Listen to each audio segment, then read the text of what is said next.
Bonjour et bienvenue à cette vidéo, la troisième et dernière sur la cinquième parole de notre Seigneur Jésus-Christ exprimée à la croix. J'ai soif. Nous avons lu cela déjà dans les vidéos précédentes dans l'évangile selon Jean au chapitre 19, verset 28. Jésus, sachant que toutes choses étaient accomplies, dit afin que l'écriture fût accomplie, j'ai soif. Alors, nous avons déjà vu quelques aspects de la soif du Seigneur Jésus-Christ.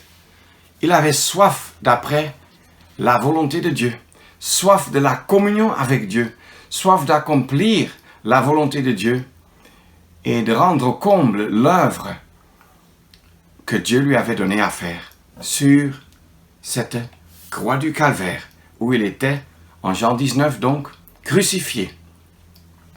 Mais nous voulons aussi méditer un instant sur le fait que la soif est aussi une caractéristique de la vie du croyant. En Matthieu 5, par exemple, au verset 6, nous lisons « Bienheureux ceux qui ont faim et soif de la justice, car c'est eux qui seront rassasiés. » Il est bien vrai que Matthieu 5 ne nous présente pas le comble des bénédictions de la dispensation de la grâce où nous vivons. Ça a d'abord un enseignement pour le peuple juif, pour les croyants juifs, même à l'avenir. Mais certainement, la soif est aussi une caractéristique pour la vie du chrétien de nos jours.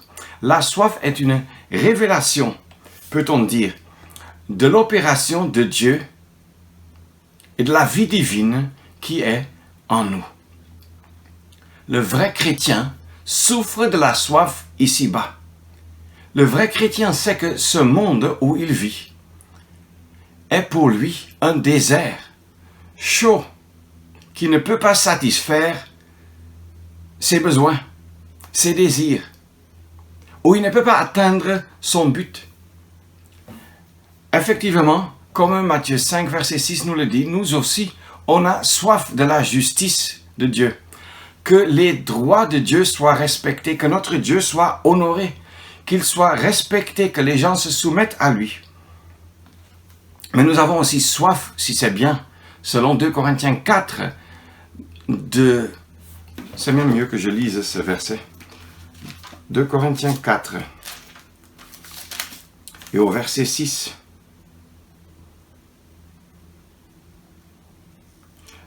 Car c'est le Dieu qui a dit que du sein des ténèbres la lumière resplendit, qui a reluit dans nos cœurs pour faire luire la connaissance de la gloire de Dieu dans la face de Christ.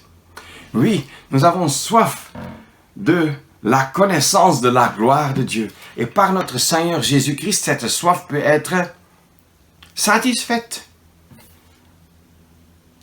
Il y a une différence ou quelque chose que nous devons discerner. Oui, pour le chrétien, ce monde est un désert, mais le chrétien n'a pas besoin de souffrir de la soif ici-bas. Le Seigneur Jésus devait souffrir de la soif. Mais maintenant, lui seul peut et veut étancher la soif de chacun qui a le désir de venir à lui.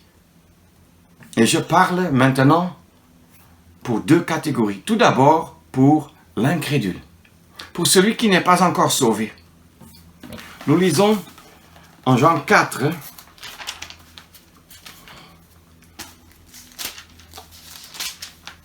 et au verset 14, le Seigneur Jésus dit, « Celui qui boira de l'eau que je lui donnerai, moi, n'aura plus soif à jamais. » Or, par exemple, aussi le dernier chapitre de la Bible, Apocalypse 22, dit ceci.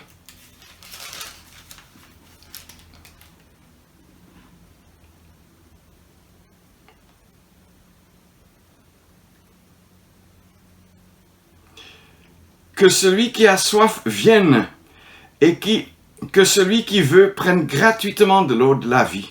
Apocalypse 22, verset 17. Aussi encore en Ésaïe 55, au premier verset. « Ô quiconque a soif, venez aux eaux, et vous qui n'avez pas d'argent, venez acheter et manger. » Alors, l'incrédule a soif après la paix avec Dieu. L'incrédule a soif du pardon des péchés. Est-ce que vous êtes encore dans votre incrédulité? Repentez-vous, venez au Sauveur qui seul peut répondre à votre soif et il vous donnera tout ce dont vous avez besoin. Non seulement tout ce dont vous pensez maintenant avoir besoin, mais tout ce qui répond aux réels besoins de votre âme. Et pour le croyant, nous aussi, nous savons que sur la terre, nous n'avons pas de ressources en dehors de lui. C'est lui qui nous rafraîchit. C'est lui qui nous restaure. Comme dans le psaume 87, dernier verset, il est dit « Toutes mes sources sont en toi » et nous pouvons certainement appliquer cela au Seigneur Jésus-Christ. Et le psaume 42, déjà lu dans la vidéo précédente, comme un cerf brame après les eaux. Nous pouvons appliquer cela aussi à nous. Est-ce que nous avons un intense et vif désir de la communion avec Dieu, de la communion continuelle et quotidienne avec Dieu? Si nous buvons des sources de ce monde, nous n'allons jamais être satisfaits. Et au Cameroun, où nous avons vécu plusieurs années, on dit souvent que tel ou tel a bu aux eaux sales.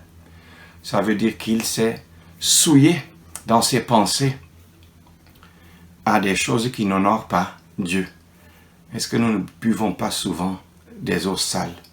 Mais quand nous buvons au contraire, comme croyants, aux eaux pures de la parole de Dieu, aux eaux pures que le Seigneur Jésus-Christ nous offre, nous pourrons alors à notre tour aussi répondre à la soif des âmes perdues autour de nous pour leur montrer la seule source et ressource pour le salut éternel et même à la soif d'autres croyants qui nous entourent.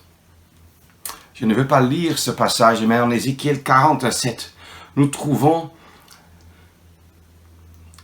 on peut dire, un fleuve toujours grandissant, toujours approfondissant, sortant du temple. Et l'évangile selon Jean, dans chaque chapitre presque, nous montre comment les eaux sortent du véritable temple de Dieu, qu'est le Seigneur Jésus-Christ. N'est-ce pas qu'il a dit « Détruis ce temple et en 3 jours, je le bâtirai ». Mais comment est-ce que les eaux rafraîchissantes, toujours abondantes, toujours plus abondantes, sortent de lui?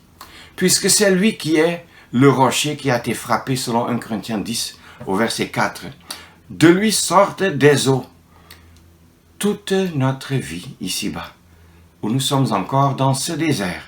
Et il dit, je veux donner à boire à celui qui a soif. Je pense encore à un verset en Apocalypse et au chapitre 21, si je me rappelle bien. Oui, au verset 6, le Seigneur Jésus dit, c'est fait. Moi, je suis l'alpha et l'oméga, le commencement et la fin. À celui qui a soif, je donnerai, moi, gratuitement de la fontaine de l'eau vive. Comme on avait déjà lu au chapitre 22, que celui qui veut prenne gratuitement de l'eau de la vie. Il faut seulement venir. Alors, c'est applicable à chaque incrédule. Venez, repentez-vous et acceptez ces eaux vives que le Seigneur Jésus donne. L'eau de vie plutôt, dois-je dire. Mais, pour nous comme croyants, ne cherchons rien ici-bas. Ce monde est un désert. Nous n'avons rien à y attendre, sauf dans la recherche de la communion avec le Seigneur Jésus-Christ. Pensons encore à Ézéchiel 47. Oui, le Seigneur Jésus est ce véritable temple d'où sortent les eaux de bénédiction de façon abondante, de sorte que Ézéchiel même ne pouvait plus se tenir sur ses pieds. Les eaux étaient devenues trop profondes. Mais rappelons-nous, pour que de lui sortent ces bénédictions abondantes, lui-même est entré dans les eaux profondes, dans la boue de nos péchés, et il n'y avait pas où prendre pied. Et les eaux me submergent, dit-il prophétiquement dans le psaume 69. Ça, il a fait, mon frère, ma sœur en Christ, pour te donner, pour vous donner la bénédiction, la consolation et la joie éternelle, le bonheur éternel, est-ce qu'il n'est pas digne de recevoir une réponse de nos cœurs? Est-ce qu'il n'est pas digne qu'à sa soif, il reçoive une satisfaction? Parce qu'il a soif de toi, de vous, mon frère, ma sœur. Il a soif de nous, de la communion avec nous, de notre désir de le rechercher. Est-ce que nous le recherchons de tout notre cœur? Sa communion, sa compagnie, sa proximité, sa joie. Faisons-le chaque jour.